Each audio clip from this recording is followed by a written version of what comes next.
All right. So, Titus, were you able to like move that pizza box? Where? I mean, I don't know. Just gonna close it up sometime. I mean, I'm live now, but so far nobody's shown up yet. Having my pizza until somebody shows up. Mm-mm.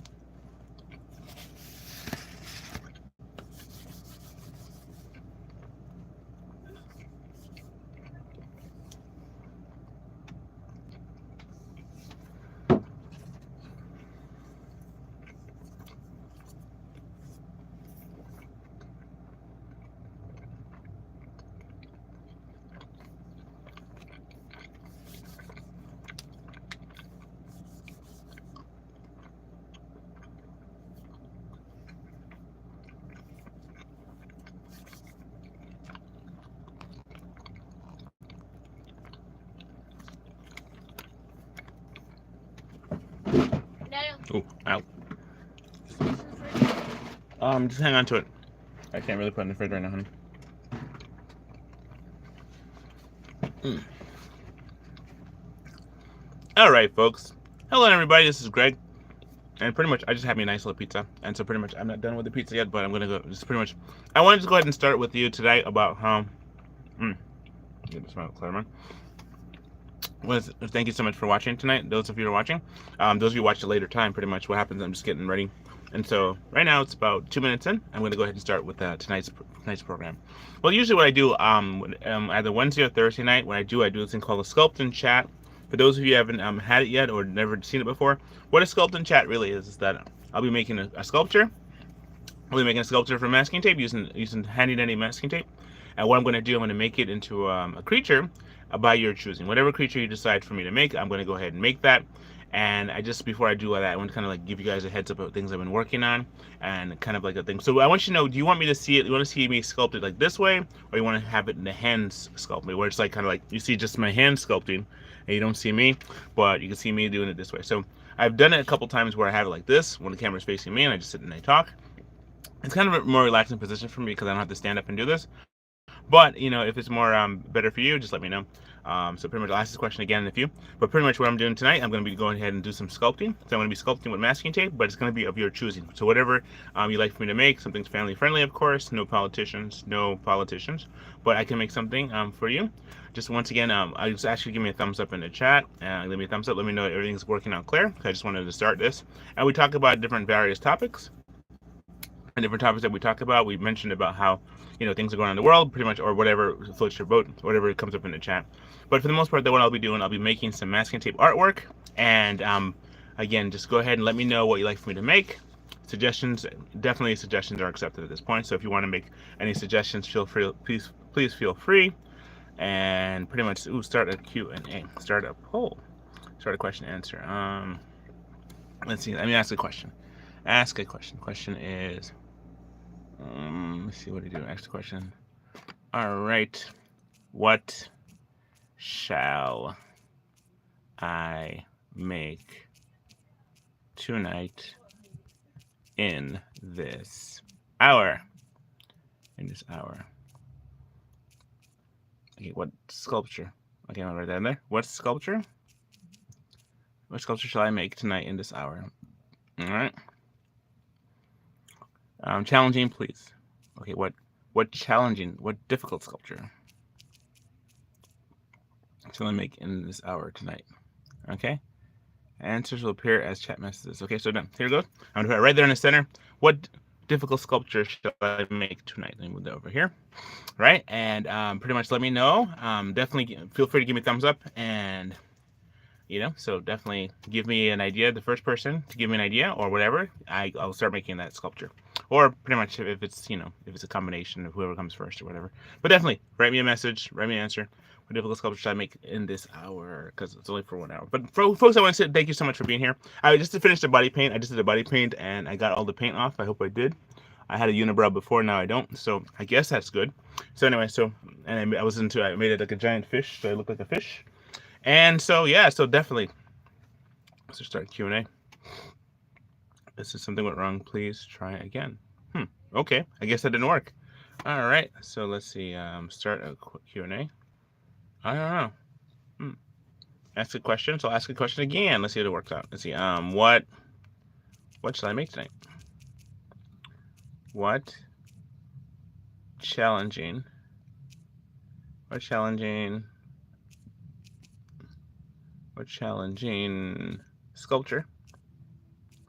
sculpture shall I make tonight?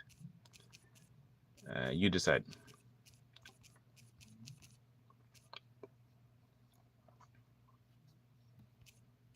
All right. So here we go. Done. And I guess, does it work? Let's see. Do I push start Q&A or do I push it there? Does that work like that? Okay. I hope that works. What challenging sculpture shall I make tonight? You decide. Let me know. Wow. Okay. All right. So cool, man. So here we go.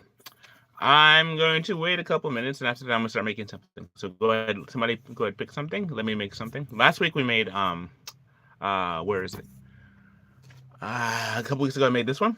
This was like last week we made a not last week, the week before we made a brachiosaur, and I covered it in gua. All right, so that was one. Next one, so the other one was I made a horseshoe crab that's over there.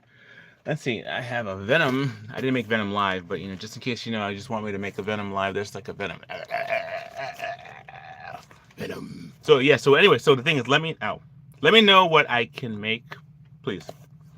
Right? While you decide, I'm going to eat a bit of pizza. So go ahead, let me know.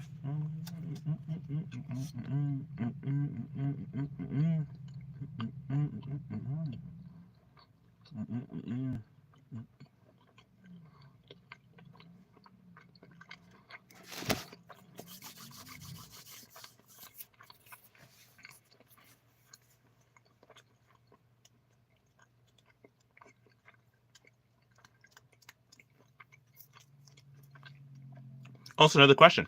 Do you prefer it if I'm here, like you facing me this way, or you want me to see like my hands working it over there? Because I can work on something and you guys see my hands and I just talk, or pretty much let me know how that goes.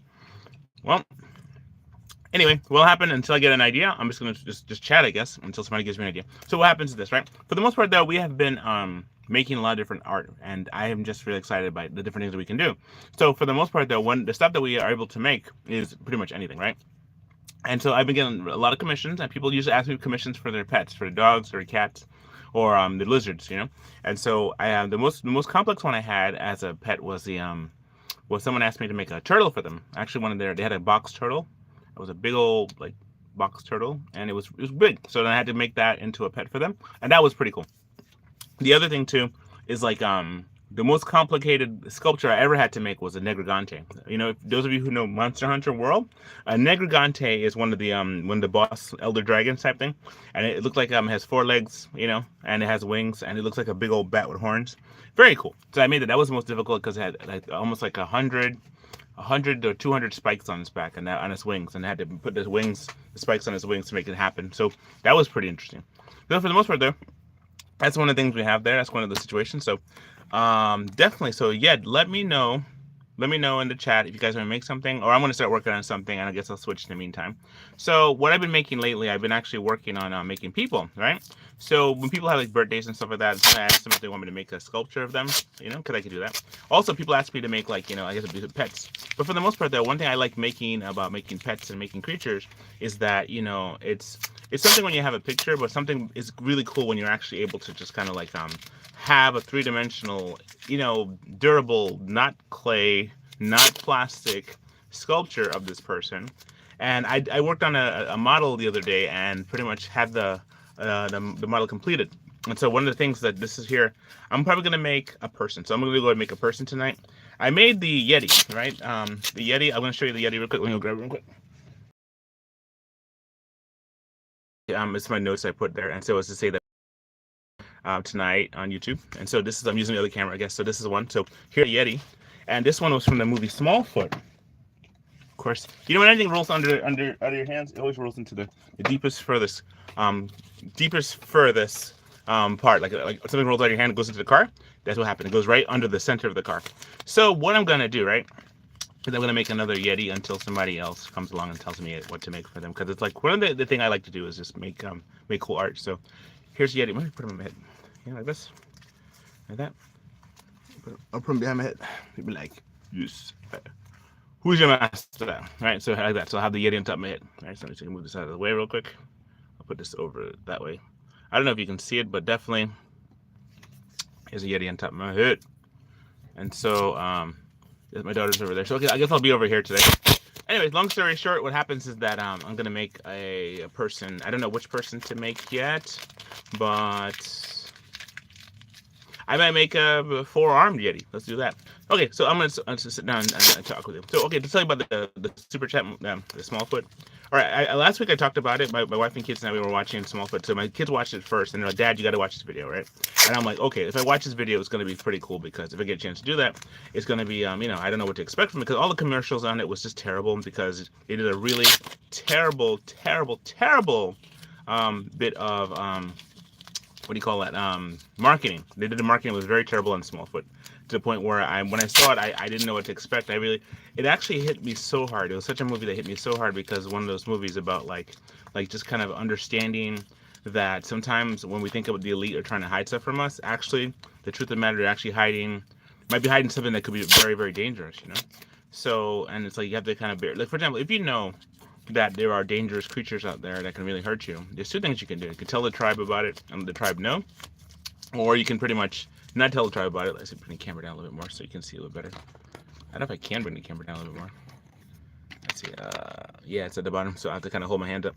So I have this, right? So you have this scenario where it's like pretty much the whole thing helping my posture too. Okay, so what happens is what I was trying to say. Yeah, so the elite sometimes they have information that to protect us, but I don't know. In this case, it was different. He wasn't trying to be an elite that held out for his own benefit. He was kind of doing it for the benefit of the society. So because it was a benefit of society, it ended up being kind of one of those things where, the more you watch it, the more you realize that hold up, it's like this is they're really trying to protect the Yeti from the people, and that was the thing because I don't know. There's something about us humans, I mean, just generally speaking, of course. But it's like, when there's like, I've seen this at my job. When they have like free food, right? And the food is really good. I mean, there's a scramble. They don't leave a piece of chicken behind. They always have this philosophy of don't eat the last piece of chicken, right? Never eat the last piece of chicken. Reason because if you do that, then somebody's not going to get that piece, right? And then I guess like, if you get the last piece of chicken, I guess that person will get the last piece and they will never eat the last piece. But I don't know. It just breaks down, I guess. But the most part, though, I'm just saying like it's one of those things where out of courtesy, you want to make sure everybody gets a piece. Or they're making enough food for everyone because, I mean, I don't know. It's like people take like 10 pieces of chicken or they take like a whole bunch of stuff. And so instead of just like kind of taking enough and making sure other people get behind them, people will just go OD, man. They'll go OD on getting the stuff that they want. And so instead of getting like something that'll help people or help everybody around about, they just kind of think of self number one. So I don't know. It's like there's an aspect of like, you have to care for other people that you haven't met yet, and then you have to make sure other people at least got something. But it's like it's kind of a scarcity mindset, But in the case of the movie, the Smallfoot, it wasn't a scarcity mindset. It was more like a protection mindset because, according to the situation, I don't unspoil it for you if you ever watched the movie Smallfoot. But if you get a chance to watch it, one of the things is that it's kind of those things where it wasn't a scarcity mindset. It was actually one of those mindsets that kind of like help a person to understand that they're trying to protect the people because they had already had encounters with humans before, and the whole encounter with humans wasn't great. It actually turned out pretty terrible, So that makes me think, So I guess back to one thing. I don't just be rambling on. Imagine you're a family and you know the bad things in the world. Do you tell your kids about the bad things in this world and paralyze them with fear, or do you help them to just kind of like navigate through that? See, I have to kind of keep this up. I want to look forward, but it's like maybe I'm just gonna bring the screen back a little bit so you can see. Right, like that. Because I can't hold my hand up like that. I feel like I'm not able to breathe. Okay, maybe this might be better. Okay, this right here. So the other one where I had it like above you. I mean, I have a lot of stuff there. I have over there that I was gonna work on, but I'll just I'll work on this side here because it's kind of like pretty good. What challenge sculpture shall I make tonight? You decide. So far, what I'm working on a humanoid sculpture. And so far I have this. I made this in the time we started talking.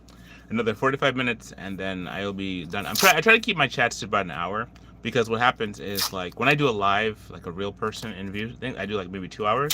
And when we were doing the sculpture class, we did 3 hours. We did 3 hours because for me to teach you how to do this stuff, it's pretty significant. I think it's actually a pretty cool thing to be able to teach people how to do this art. It's like working with like any other medium. It takes time to master it. So if you do this, you have to definitely do it for a while before you can actually like get really good at it. So the thing is like I can actually do it while talking, which is like for me, like, again, when I teach people, they do it on a 2D surface.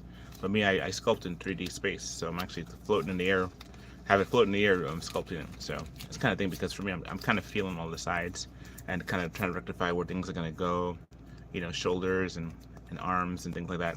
And in the process, just kind of making stuff, So as you do that, so it's like you're forming your creature. It's like, yeah, definitely. Let me know in the chat if you can hear me. Definitely just write me in the chat if you can hear me or you hear what I'm saying.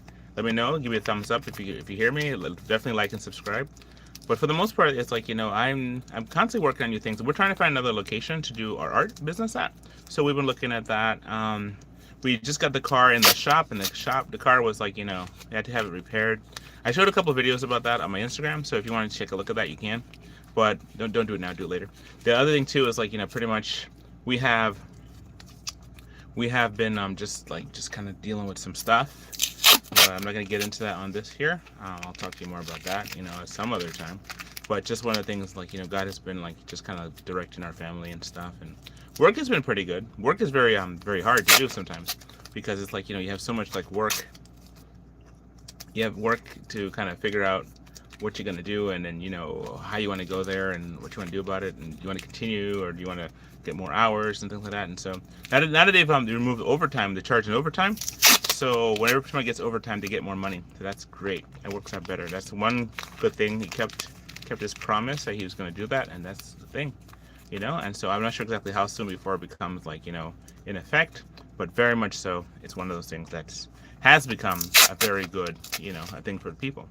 So anyway, yeah, we live in New York City. I was listening to the whole thing about the congestion pricing stuff, and they said they're going to actually no longer have that. So that's one thing. The other part is like that's on March 21st, which is also if you have sales tax, you have sales tax you have to kind of like take care of. You have to make sure you get those in there by the 21st, which is like I think that's not next Monday. It's almost next Monday, I think. Well, this week, no, it's the Monday after, I guess. That's the next Monday, and then that'll make sure your paperwork is done. So you have that. Next up, you have. I'll make a four-armed like person or something. Make a four-armed person. Four-armed people are cool. Yeah, four-arms. So I'll make a four-armed person. So to do that, to make a four-armed person, you got to add an extra. You want to come out of the higher backbone, like an ant person, I guess, or I don't know. This might be a cool one, So, like I've made angels and stuff before, but not the angels like the angels from the Bible because the angels from the Bible are super scary. But the ones I made was a Hallmark angel, that was fun. But yeah, so definitely this is what we're doing. All right, got that. This that. Well, I guess we have to talk about things that are going on in the world because All right, so folks, I just want to say that this has been like an interesting thing because when you think about how life works out, it's like. I was just kind of talking to some of my coworkers the other day, and we were having a deep heart-to-heart about, like, how much we love our wives, and how we're so appreciative of our wives. And so pretty much I'm married. It's going to be, this year's going to be 23 years since married to my hottie wife. And what happens is, like, it's like, it's like, woo! So for the most part, though, what has happened is, like, my coworkers and I were talking about like how if things were to happen to our spouses, how we'd fall apart, because like, our spouses, like my wife does a lot of things to take care of the house and take care of the family while I'm at work, and that's kind of the thing. It says, I think about like how difficult it would be to find somebody else if something were to happen, like my wife was to pass away, which God forbid, but that's something you think about, and she thinks about that too for me as well. That we grew up together in a sense, like we've been together for 25 years in terms of like I've known her back in 1999 is when I met her, and in 1999 is when I met her, and so the thing is like now it's like it's almost 26 years, So it's like I've known my wife for 26 years, but she was my friend back then, until she's still my friend now. Praise God, she's still my friend.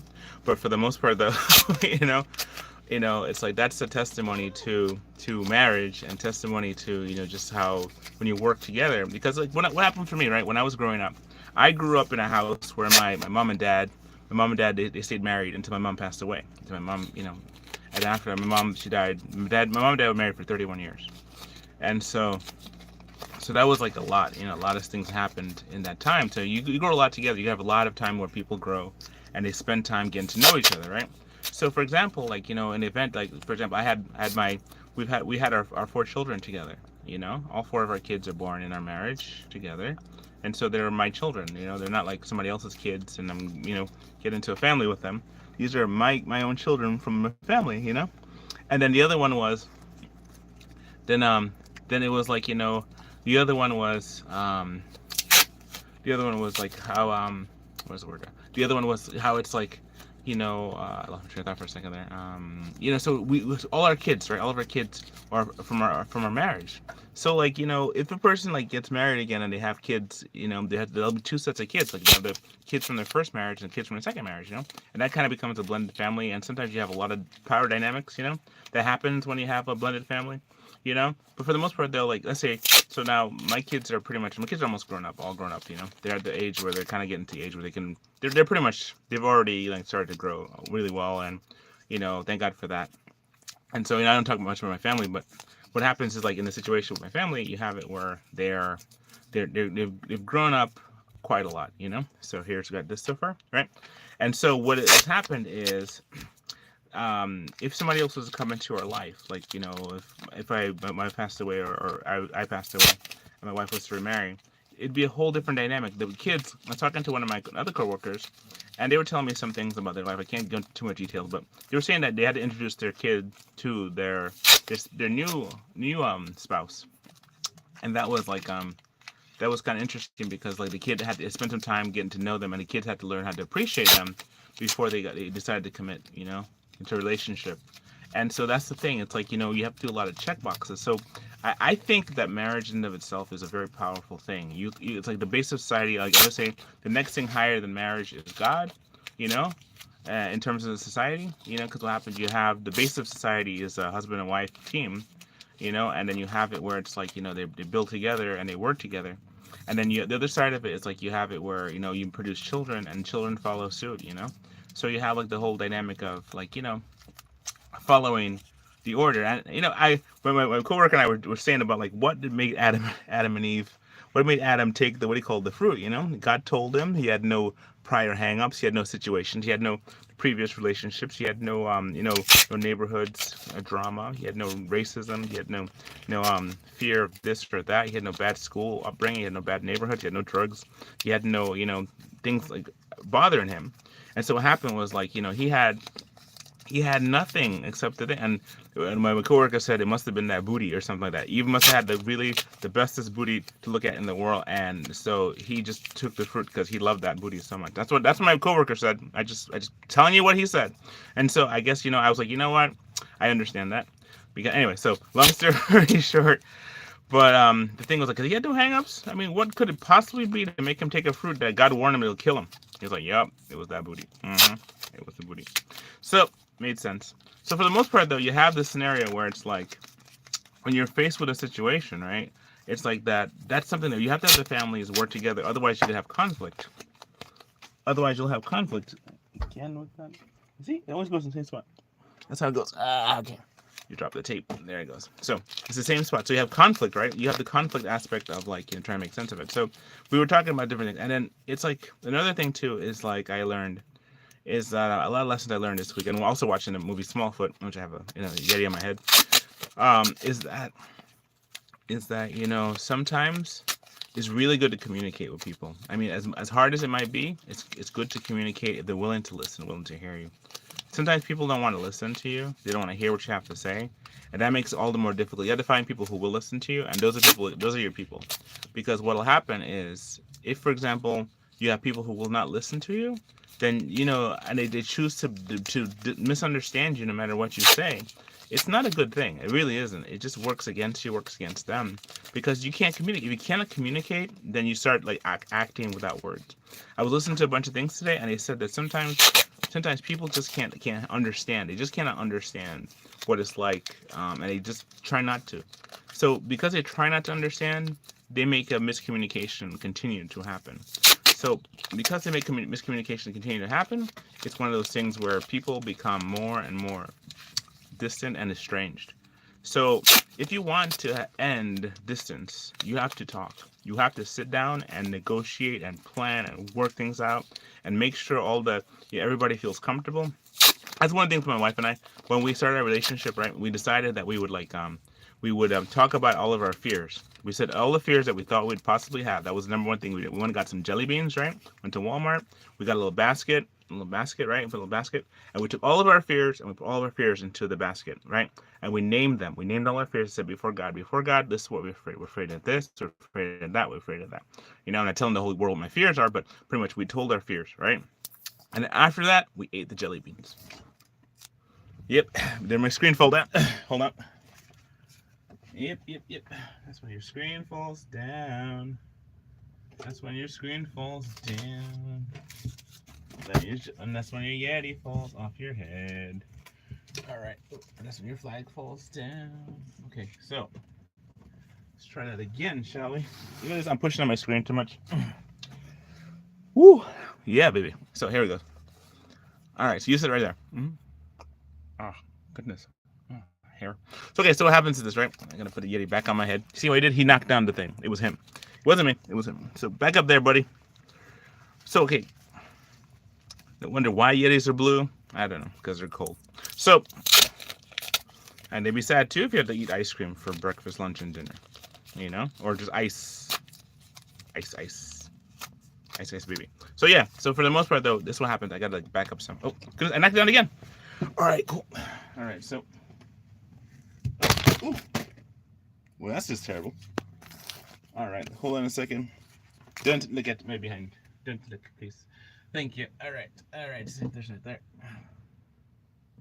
Okay, let's try this again. What I'm doing, I'm trying to put it behind the seat so I don't knock it down again. Because oh my goodness, I'm so old. Here we go. All right, so what I'm saying before is this, right? I'm going to put the Yeti back up there. See, he knocked it down again because I was still talking bad about him. Why is the Yeti so blue? Why Yeti so blue? Okay, so here it goes. Put it on my head. Okay, so what a cool name, Yeti, right? It's like Sasquatch and Bigfoot. I was wearing my Bigfoot shirt for a couple days ago, and it was pretty cool because the whole thing about it was if there's a Bigfoot, then it goes into the whole thing with the Nephilim and stuff and about the fallen angels. If you want to hear about that, that's pretty much. There's so many things on YouTube about that. But for the most part, the whole thing about the whole fallen angels and the Nephilim and stuff, what makes it so cool is that you get to learn about all these different fallen angels and creatures, because they said the angels, when they came from heaven, they just experiment on people. Oh no, they experimented on people and animals and all kind of stuff. So you have the sea serpents and the mermaids and all kind of bizarre things that are one of a kind. It's kind of like those 13 creatures, 13 months from a different dimension. Kind of that kind of idea. Where you think about it. So for the most part, though, So we were just talking about, to go back to the first thought before the screen fell down, was that there is friendship, go together with my wife, spend time with my family. It's very important. It's important that you communicate and you find people who are willing to talk with you, because if people choose to misunderstand you, then there's really nothing you can do, honestly. If they choose to misunderstand you, you can't negotiate, you can't work a deal, you can't make things better, because what happens is that these people are designed to just mess with you, and because of that, you are in a situation where you don't know what to do, really. You just can't. You can't. If you can't negotiate with somebody, you can't talk to them, then you just don't be around them, because it's just life is about communication. The reason why Adam and Eve fell into sin and brought all of us with them was because they chose not to communicate with God. I mean, they had God there, and they could ask God any question. He wasn't far away. They saw him in the morning, saw him in the afternoon, they saw him the day before. And they were just like, oh, look, Snake's talking to me. Let me just go eat with the fruit, you know? Oh, look, Snake's telling me something God told me not to do. I should have been like, yo, hold up. God said not to do it. We love God more than anything. Let's just go and do it. There's no reason for them not to have, you know. But it put us all to this, you know. All of them did this to us. Those two. I was wondering, too. I got him to just kill him right there. You know, he saved us a world of trouble. So, boom! Knocked him out. I said, well, you died on the spot. Boom. No, no, no. Just let him go for a little bit. Make some bad children. First kid would kill his brother. Isn't that crazy? He didn't. So the thing is, like, he didn't even go that whole route of like, you know, of like learning from coming from bad parents, you know, situation. No, no, no. They came from good parents, right? Who talked directly to God. They were in church all the time, right? And they still, first thing Homeboy did was kill out. First thing Homeboy did was kill out his parents, right? Top. Let's put all messages. Let's see what's up. Hopefully somebody's writing. Please write me in the message. I'd like to see some of your messages and stuff, so I know what you guys are thinking. So here you got like 2 legs, 4 arms, and a mouth. So let's see if we can make some cool looking creatures. So yeah, so this is not a Yeti. I don't know what this is actually. It's kind of just coming out of me. Here's what happens when nobody gives me an idea what to make. I'll just make something. So for the most part, though, this is kind of something there. So this is like a 4-armed. Let's make it into a lady beast, some kind of lady 4-armed lady monster, shall we? Yes, because it's always fun to make lady monsters. So there you have that, right? So for the most part, though, you're in a situation where it's like, you know, I just think about those thoughts, and I think about like how like, you know, importance of just communication. And then in that movie, the Smallfoot, did they communicated better, they would have solved the problem, but they were afraid to communicate because he said curiosity killed a yak, right? So that's a good point. So they say that, you know, what's more, you know, curiosity is more powerful than fear, is what they're saying. If you're curious, you want to know what something is going to happen, right? And so that's more powerful than fear. Because, you know, that's what happens. So he's kind of explaining that if they continue to like look into the situation, it's going to be one of those things where they're going to, you know, might endanger the entire colony. So now, here we're in New York, right? And New York, we are like a lot of different people. One thing I thought it was interesting about New York, out of all the places I've ever been to, well, pretty much I haven't been to that many places, but the places I have been to, New York is very, very ethno-diverse. There's a lot of different cultures here, right? And because of that, there's so many cultures. We are forced to live together in some kind of a harmony. Now, there's like, people always talk about the white supremacy stuff, and I don't know about all that, but I tell you that I've been to places that are outside New York that's been like, you know, kind of weird and kind of one kind of culture, you know. But for the most part, though, well, here in New York, there's a lot of people who kind of keep all that stuff to themselves. You know, they may be, but then they don't talk about that stuff, you know. And one thing I find is like, you know, we have been able to, many years, people able to live very peacefully with one another and their neighbors. There's some people who are just belligerent and people just ready to go, ready to fight.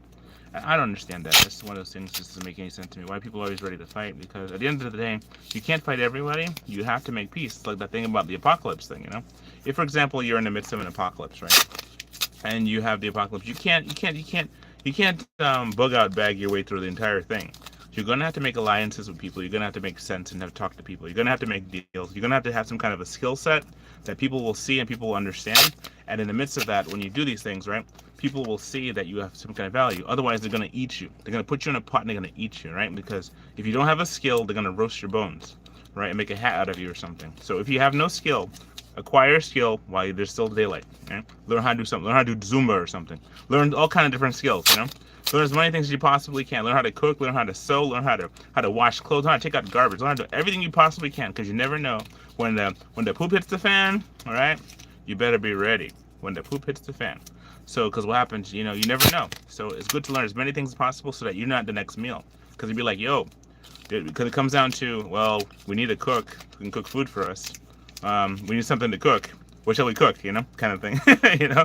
So that's kind of the scary part of it all. Either you're going to be the cook or you'll get cooked, you know, kind of thing. Just not saying that that's how normal human beings will operate. I'm just saying that it's one of the things when there's no food. I mean, you got to like find food somewhere. You got trees, you got squirrels, you know, you got your neighbor, you know. So for the most part, though, you want to make sure that that doesn't happen.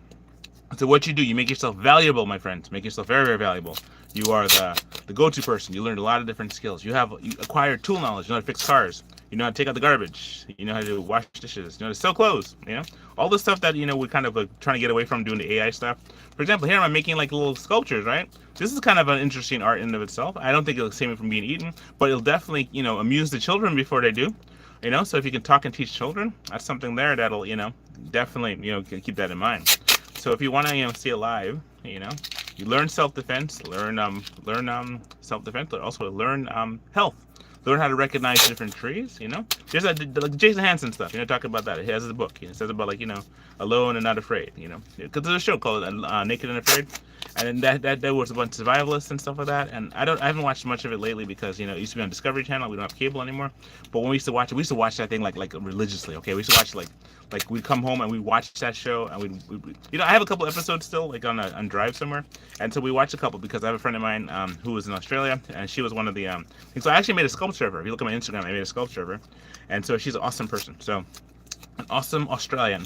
And so what happens is that when I was the thing was like in the show, we learned a lot of things about survival. I mean they weren't like close. I mean they had lost a lot of weight. These poor people did. And in the case of my friend, she ended up getting a very serious disease, from the called dengue fever, and all that stuff. So it was one of those things where, they went through a very, very tough, very difficult time.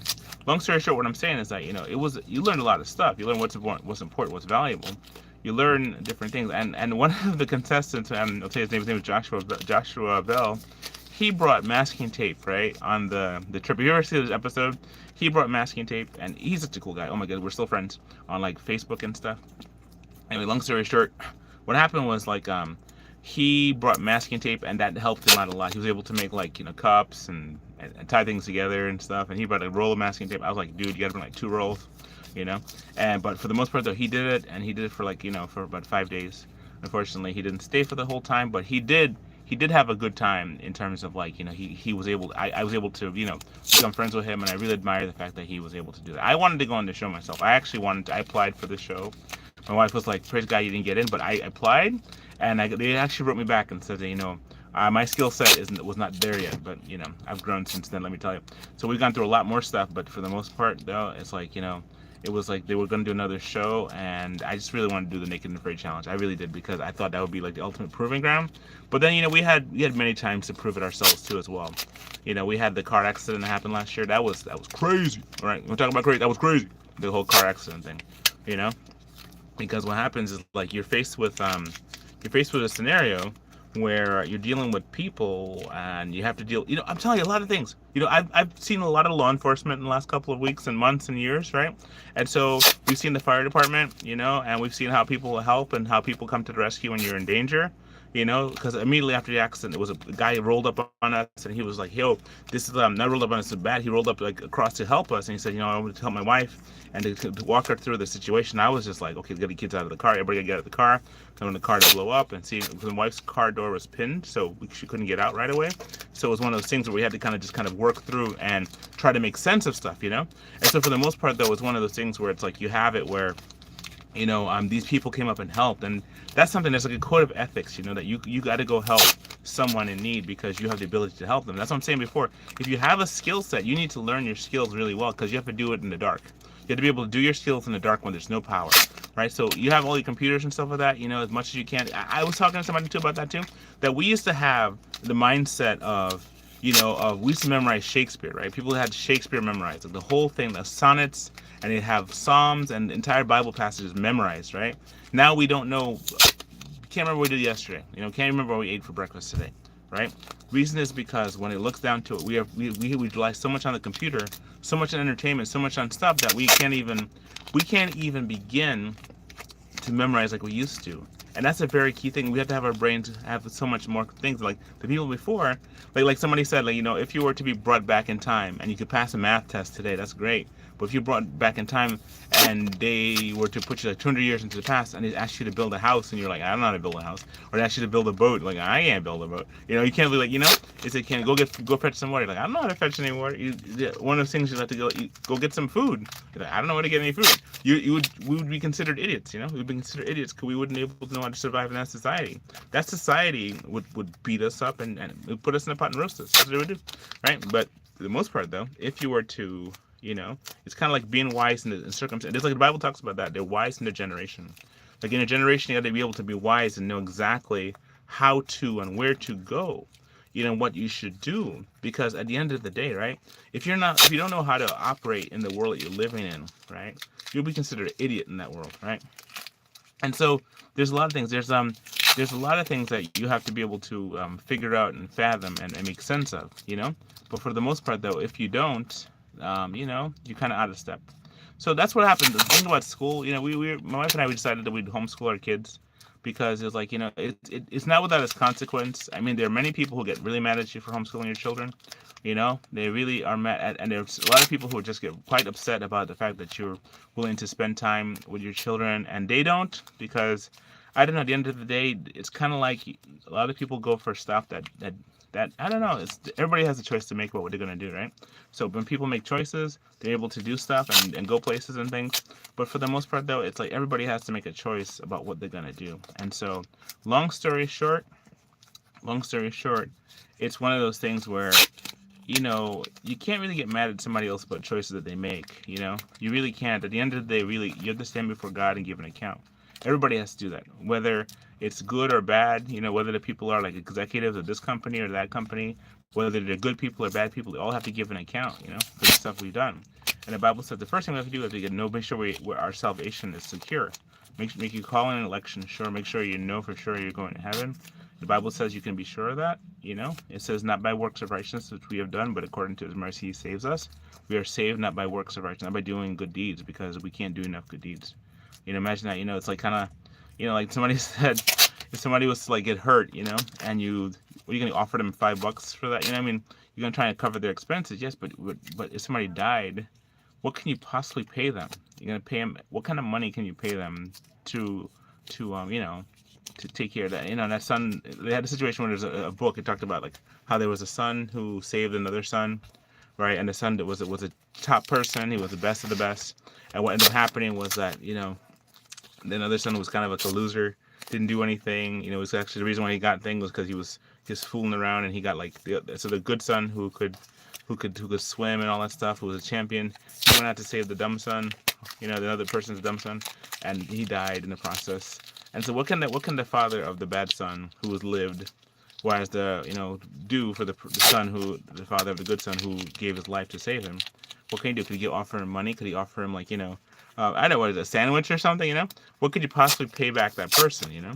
And it was just kind of saying that when you look at how great a sacrifice like God the Father did for us, giving us Jesus, that's one of those things where it's like it makes you really. The only thing I could do is life for life. Really, He gave His life for me. I can live in honor of Him. And somebody had an example once. It's like the best example I've ever heard of the gospel was this. Like somebody said that they had a heart in them and their heart was killing them and their heart wasn't working properly, and somebody sacrificed, not somebody sacrificed, but their heart when they were organ donor, and they were able to give their heart to them, so that person died, and they gave them a good heart, and their heart could help them to live. And that's kind of the best example. They give you a new heart, so all they could do is live in honor of the person whose heart now beats in their chest. So every time there's a beat, that beat is from the heart of another person who gave their life. And I was like, that's like the greatest example of the gospel I've ever heard, because it's like, Christ gave His life for us that we'd have eternal life. They say because we're spiritually dead, And so that what it means by spiritually dead means that there's an aspect of like we don't have any spiritual life. People talk about being spiritual and about finding their peace, and I've been around a lot of those people, the spiritual people, and they're just as grimy as everyone else. I'm like, I wasn't impressed over time, because they were doing the hypocrite stuff, they were doing the cheating and lying, they were doing the all kinds of stuff, and I was just like, oh my goodness, what? And then it was like there's also too, I went among some of the a lot of different groups of people I've been around, right? I wanted to see what their merit was, and if they could find merit. I mean, there's a lot of good people out there. Good in terms of they're not like killing people and not criminals and stuff, but I mean, good in terms of, but they're not so good in terms of when you compare them to the righteous standard of who God is. Even I don't live up to that. It's like the thing is like because I can't. I mean, I'm just a person too with a lot of flaws and stuff. But I mean, there are things that we have that really mess us up. They really mess us up. And one of the things that mess us up is the fact that we know our own heart. And that's one of the things that's kind of crazy, because we know our own limitations. We know what we can do. We know what we're up against. We know exactly like what we're doing when we do something. Sometimes we are totally unaware that we're doing something. For example, like if you're drinking water and the water's poison, you don't know the water's poison.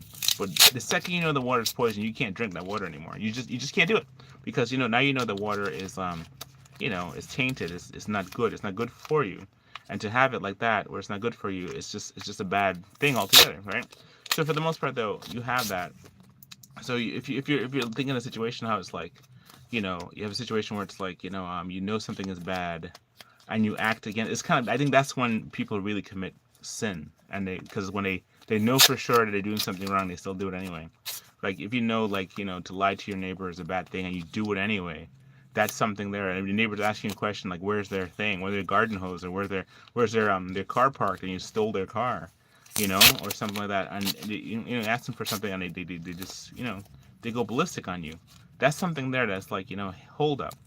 That is not unnecessary, and they know they should have done it. The Bible says if you know do something good and you don't do it, it's a sin, and God will hold us accountable for our sin. So like Adam and Eve, God told Adam and Eve, don't eat from this tree. They ate from the tree, and then afterwards he was blaming his wife. He's like, well, she gave it to me, and I ate. And he's like, well, the serpent told me to do it, and they're like, no one was like, dear God, sorry, I'm sorry, we didn't listen, we didn't do it. I mean, they were sorry later, I guess, right? Everybody gets sorry later when they realize what they just lost, and that's kind of the sad part, That's the sad part when they realize what they just lost, that they lost something that they can never get back. That's what I think is the sad part. It's like that's what I think the worst part about hell is, and that's what I think where most people don't talk about hell is because it's kind of the finality of it all. That it goes from something that can be possibly like everything we've always had. Like the other day I was talking to somebody, right? And they were just telling me about, oh, it's gonna get better. Oh, don't worry about this, and that. And then that's something where I made a couple of videos about that. How that really frustrates me, because it's like when it frustrates me about is that sometimes you need to go through a struggle. Sometimes you need to go through the pain of a struggle, so you have like some kind of like a reference point. You have to go through something. You have to go through the if you learn karate, you have to learn all you do the workouts. If you want to learn self-defense, if you want to learn how to drive, you have to go through what happens when your car breaks down, right? And you're in the middle of somewhere you don't know. You have to go through that. You have to go through that. No matter how much protection you have in terms of like your how much protection you have in terms of like your precautionary, like I prepared this and I prepared that, something could always go wrong. The car is filled with 1,000 potential problems, and so if a car is filled with 1,000 potential problems, you have to be able to deal with 1,000 potential realities. Not that you're trying to, you can't govern it all. You can't make sense of everything. You just have to be ready when it happens and be able to respond. See, the thing is between a panicker, person who panics, and a person who responds to a situation is that a person who responds understands that they have to be able to make sense of stuff. They have to be able to sit there and make calculated decisions in the midst of emergency. Like I was thinking about like how much decisions we had to make when we were in that accident. We had to make sure the kids were taken care of. We had to make sure Lizzie was taken care of. Make sure my wife could get up. Make sure that the car was in a secure situation. We had to make sure that in the midst of the accident, that how to turn so the car wouldn't collapse or roll over. Make sure that we didn't run into a car. By the grace of God, it's a lot of things. Thousands and thousands of decisions had to be made. It's like when you go to work every day, you have to make 1,000 decisions before you get to work. You can't just like walk in to work, out of bed. You have to get up, get ready, get dressed. Sometimes people get their stuff ready. They put it all the night before, and when they do that, that alleviates your situation. But then you wake in the morning, there's a flood in the house. What do? Right? You have to call out to figure out how to get out of work. Then the other thing too is like you have to kind of deal with scenarios and situations. You have to be able to deal with things. You go to work and you have a problem at work, or you go to you're coming home from work, you have a problem. Things like that. How do you deal with? How do you make sense of? How do you do all the things that you need to do, and do it in such a way that you accomplish your tasks and you do it in the most. It's like mastery, right? Everything is about mastery. When you're working on something, you're working on a sculpture, working on a person, it's about mastery. You have to be able to do your work in such a way that people will see that your work is not just any work. Your work is very good. It's not just good, it's very good, right? That's what the Bible talks about. When God said it's not good, it's very good. He didn't say good, it was very good. And what that means is that it's like the ultimate good, right? The ultimate, the best of the best, right? You need to be the best of the best at whatever you do. Not because of trying to outclass anybody, but you're a representative. You represent something, right? People talk about representing themselves and about being the best they could be, and that's true. But ultimately, God made you, and you're the only one in the entire universe who's like you. There'll never be another you. They can clone you, and the clone will be different from you, right? They can take all your DNA and all your samples and everything you've been through, and that clone will be 100% different than you are, right? It'll be some similarities, but 100% different. The outcome will be different. That clone could become like there was a movie like that about a guy. He got everything he wanted, and then he was it was kind of like one of those this new angel movies, and it talked about like how if a person this all different things you're going through, and so long story short, what happened was like he had to fight and had to find his way home, and he was trying to go back when he realized that he couldn't go back. He had to kind of let the person that he loved to die, and that was the thing, like kind of like the whole thing in the movie The Flash, the Flashpoint paradox, the Flashpoint paradox. That's another thing there too, where you had it where you have it where the person had to Barry Allen's mom had to die so to make him into the Flash he was that day. And if you try to switch it up, it wouldn't. It just you become something different. So you become something really different.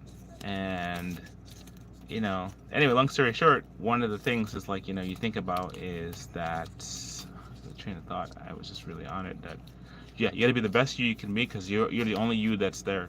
So there'll never be another you. There'll never be another you with your skills and your skill set. But there'll be other people who will do similar stuff to you doing. But if you're the one who's supposed to make the airplane, you have to make the airplane. You understand? If you're the one who has to make the particle accelerator that's going to catch ghosts or whatever, you're going to be the one who have to do it because that's what God put in your heart to do.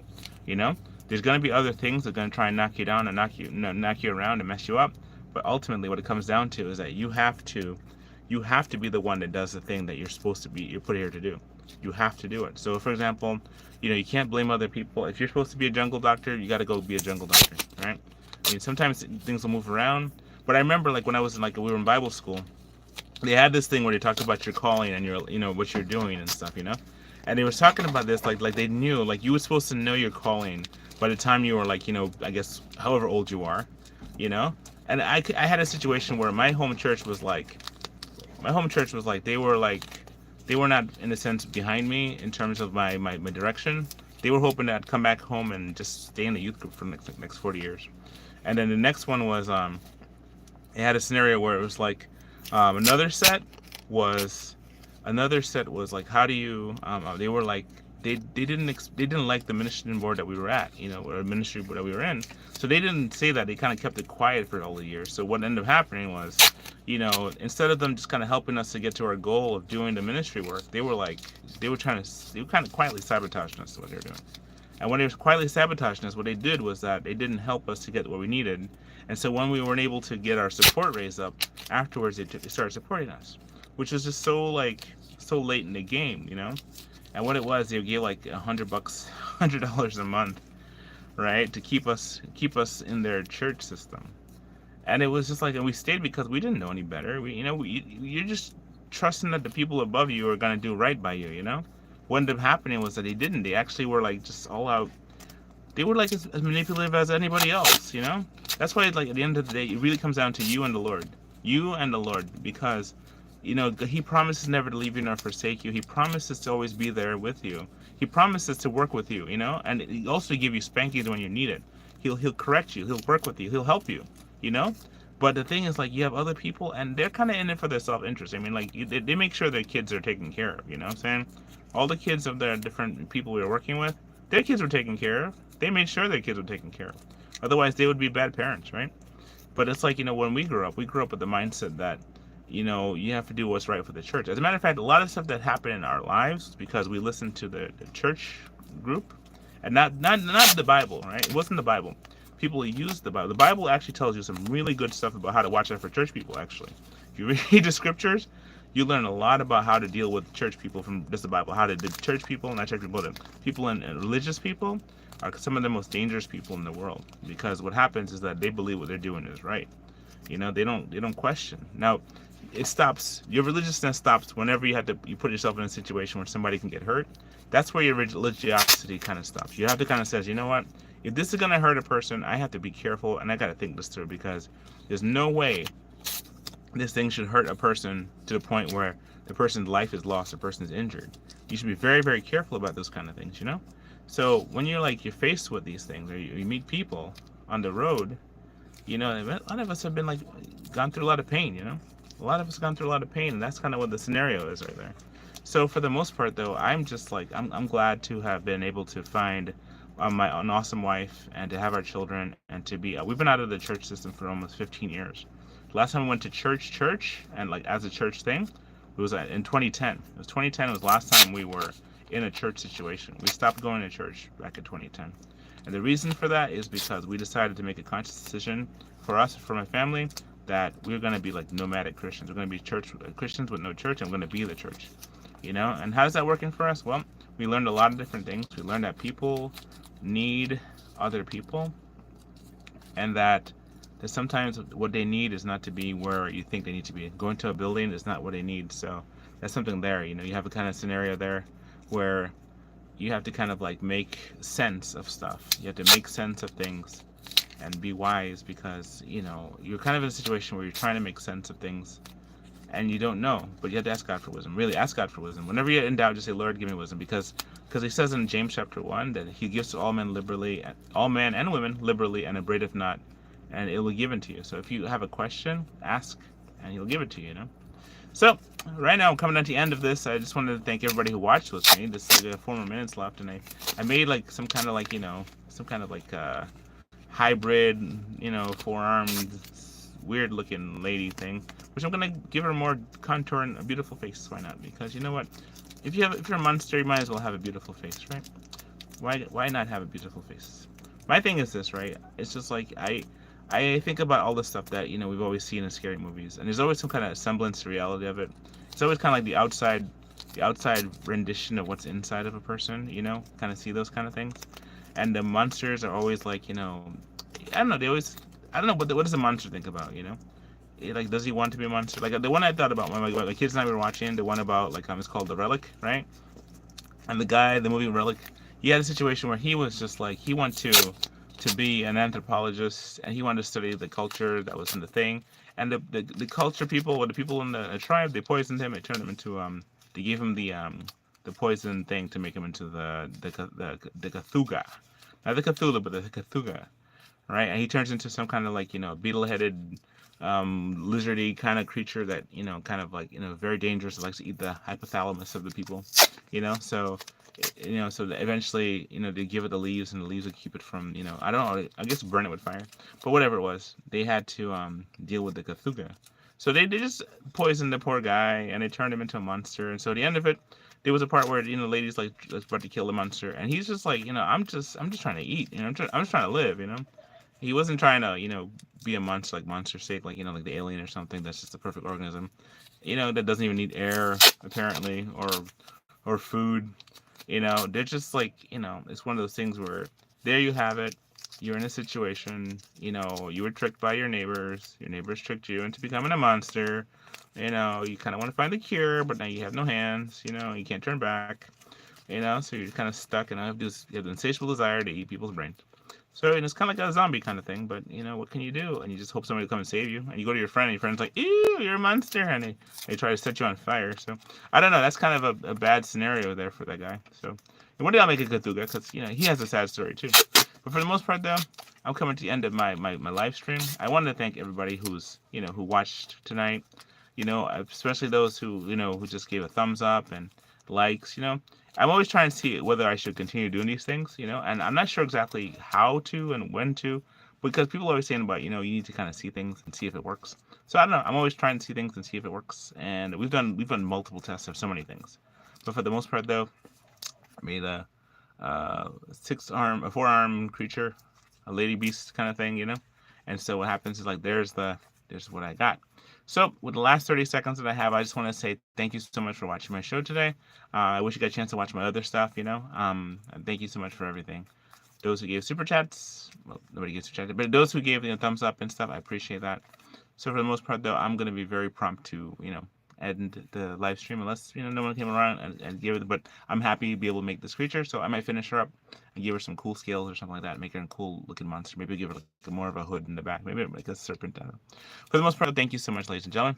I wish you all the best, and until next time, our next class, right? So there we have it. I made a live sculpture while chatting about the live situation. I can talk more politics if you guys want me to do that in the future, but we'll see. All right, so thank you so much, and God bless you. All right, have a good night. bye. And the Yeti says bye.